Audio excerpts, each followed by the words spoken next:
Andy says, are there any development plans to use AR or VR as engagement methods as a growing technology? Yeah, it's something I've done. We've done some different activations in the past. It's something I think in my world, we're always kind of looking at what's happening in sort of innovation. What are other ways we can engage our fans? Obviously with everything that's happening in social on the AR side. I think when I was at NYCFC, we did a broadcast in Sky where we had VR headsets and we were with fans in a local pub here. The feedback we had on that one, that was probably going back maybe 4 years now. So it was among kind of early activations. People are at a pub watching a Man City game and they were with a VR headset on. And they felt like you go to a place and you want to be a part of that communal environment, and then you're putting on goggles and a headset and you're very isolated. So that was sort of when we were doing kind of early VR. I think that's probably evolved. I think you're seeing VR right now in current ways.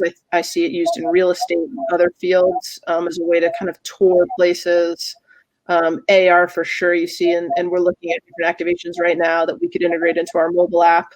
So I think, yeah, for us, it's we look at a lot of different new technology in a way that we can, engage our fans, maybe provide more utility. And that's why we've got our mobile app as a way to be able to kind of integrate those tools.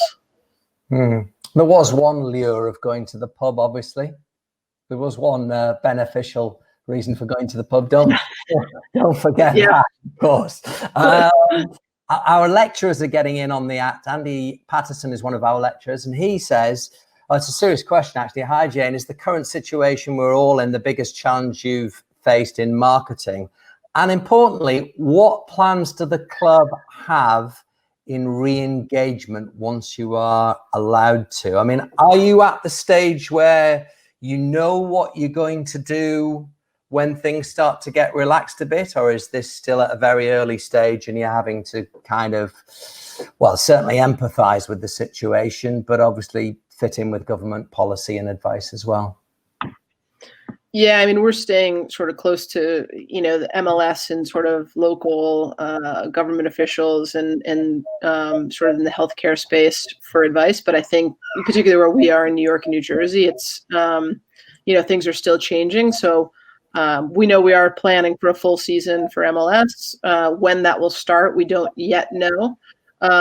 But we've got a full content plan for now as a way to continue to engage our fans, educate our fans, hopefully inspire and have a little bit of fun with some of our content.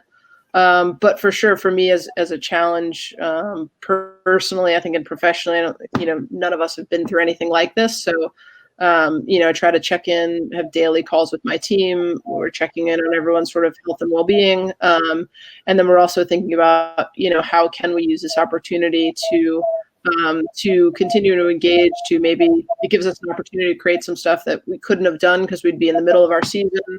But for sure, it's a challenge. We're trying to stay as informed as we can be, but we don't yet know when we'll be back. So I think it's hard to say what that plan will be, but we're continuing to just kind of monitor and stay on top of everything. Yeah, I mean, you raised it. I can't use the word benefit from this situation, but clearly the time has not been wasted, and maybe there have been things that you've found out, developed, directions you've been able to go, parts of the organization that have been stimulated by finding yourselves. Who knows, there may be something there that becomes part of the longer term plan mix of what you do. Yeah, I think we're certainly open to it. I think we've got what we know is it's in some ways, by being apart, has really brought us closer as an organization. I think our communication, it's forced us to get better. Platforms like Teams has made that possible. Slack we utilize. So it's challenged us in a way to communicate, I think, even more effectively and efficiently. But yes, the time has allowed, our creative team, we've been able to churn out some really interesting and fun creative pieces. We've been able to do stuff, I think, like I mentioned before, with our players that normally we would just never have the time to do. We're doing a cooking class with Florian Vallot, where he'll teach our Red members how to make his favorite quiche as a way to engage. Quiche, did you say? Quiche. I did. He's French. He's going to make quiche with a small member of our season ticket holders. We're going to do a workout session with Tim Parker and his bulldog Woody. Just, in that way, we're trying to think of really unique, engaging ways to engage our players, keep our fans engaged while everyone is staying home and staying safe.